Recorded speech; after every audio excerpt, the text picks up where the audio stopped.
자, 반갑습니다. 자, 오늘은 그동안 배웠던 소화, 순환, 호흡, 배설을 마무리하는 시간으로 준비를 해봤어요. 자, 교과서에 있는 133쪽에 있는 그 그림을 이제 간단하게 표현하는 거를 우리가 하면서 마무리를 할 텐데, 선생님 그림을 잘 못 그리기 때문에 선생님 방식으로 한번 간단하게 표현을 해보겠습니다. 먼저 이 소화계는 이제 구강에서부터 시작이 되죠.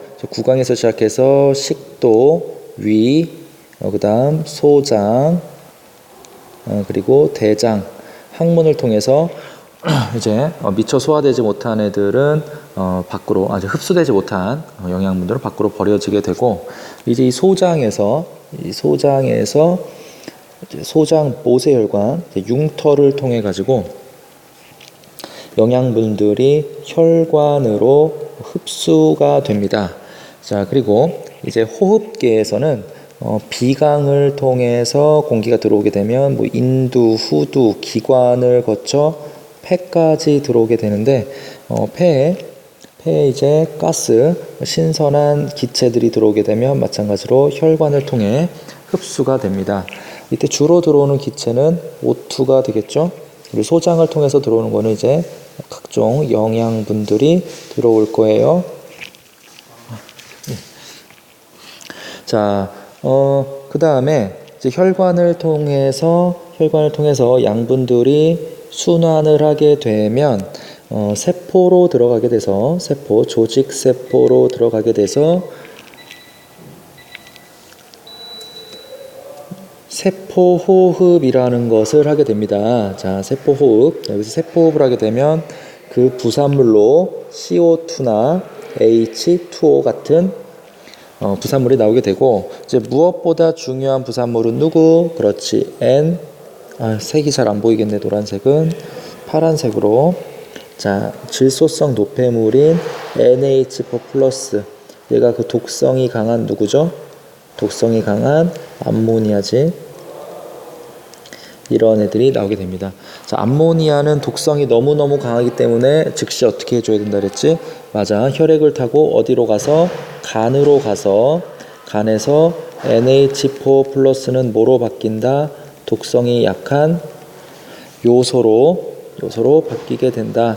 그래서 요소의 생성은 어느 기관에서 한다? 간에서 한다 라고 하는 사실까지 기억을 해줘야 돼. 자, 이제 이 요소가 혈액을 타고 어디로 가죠? 그렇지, 신장으로 가지. 신장으로 가서 이제 얘가 버려지는 거야. 신장으로 가서 신장에서 이 요소가 밖으로 슝 버려지는 거지. 그래서 지금 우리가 학습한 내용들은 정리를 해보자면, 자, 여기 지금 소화계, 얘가 지금 소화계지, 소화계. 그리고 호흡계, 여기가 혈관이 돌고 있는 요 모습이 뭐야? 순환계, 여기가 배설계. 그래서 선생님은 지금 소화계, 순환계, 호흡계, 배설계를 간단하게 정리해 봤는데, 여러분들도 교과서에 있는 그림을 보고 간단하게 표현해 보면 되겠어. 자, 그 다음에 문제 제작하기.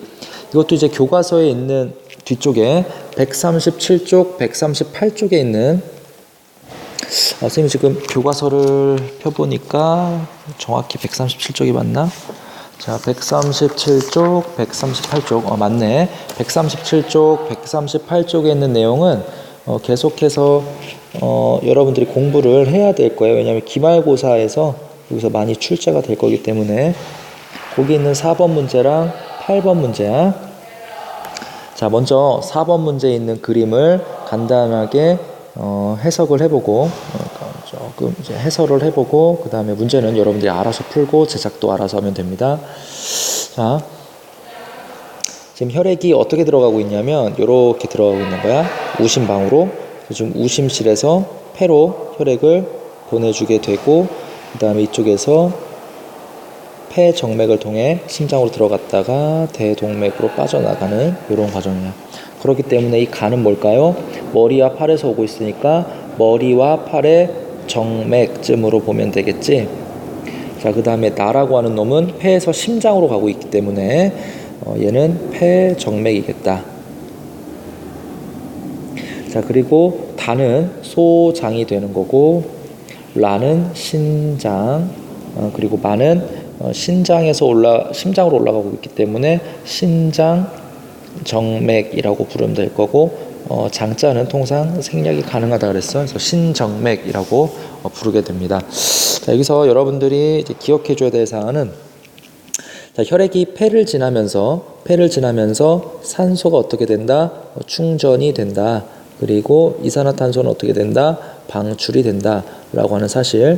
그래서 그 다음 혈관인 여기 폐정맥에서는 산소가 많고 CO2는 적은 상황이다 라고 하는 것을 기억해 주고, 자, 소장에서는 아까 어떻게 됐지? 영양분이 흡수된다 그랬지? 여기서 양분이 충전되는 거야, 혈액 입장에서. 그래서 여기서부터 쭉 이렇게 소장에서 시작해서 간, 그 다음 심장으로 들어가게 되면 신선한 혈액이 들어가니까 얘가 이제 심장을 타고 온몸으로 공급될 수 있는 거겠지.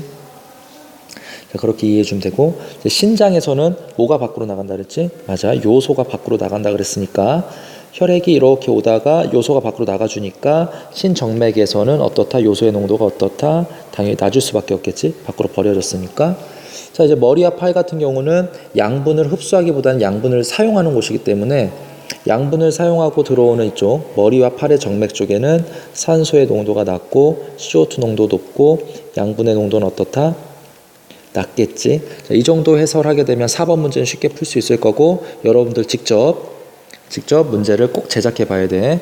여기 아래쪽에다가 문제를 꼭 제작해 봐야지만 이렇게 어려운 문제들도 쉽게 풀 수 있습니다. 자, 이제 요 놈은 배설기관의 일부인데, 지난 시간에 배웠던 배설이랑 그림이 좀 달라. 배설기관의 모양이. 지금 요 문제에 있는 그림이 조금 더 실제랑 가까운 건데 한번 살펴봅시다. 이 가라고 하는 요 빨간 놈, 얘를 뭐라 그런다? 그렇지, 사구체라고 하고, 자, 이쪽에 있는, 바깥쪽에 있는 요 주머니, 보머니 먼저 발견해서 보먼 주머니라고 불러요. 그 다음에 나에 있는 요 놈 뭐라 부르죠? 그렇지, 얘는 세뇨관이라고 부르고, 얘는 집합관이야.